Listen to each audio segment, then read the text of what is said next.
11వ వచనం. దేవుని వాక్యం బైబిల్ కలిసి చదువుతున్నాం. ఈ మార్గములన్నిటిలో నిన్ను కాపాడుటకు ఆయన నిన్ను గూర్చి తన దూతలకు ఆజ్ఞాపించెను.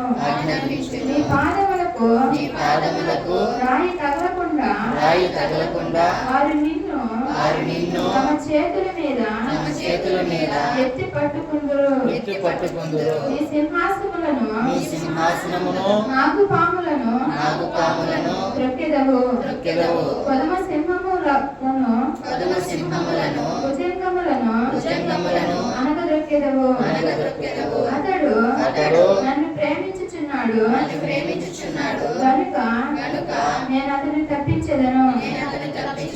అతడు నా నామమును ఎరిగిన వాడు గనుక నేను అతని గణపరిచెదను. అతడు నాకు మొర్ర పెట్టగా నేను అతనికి ఉత్తరమిచ్చెదను.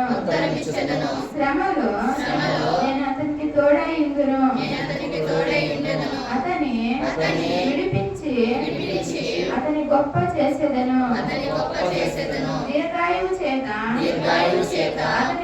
అతనిని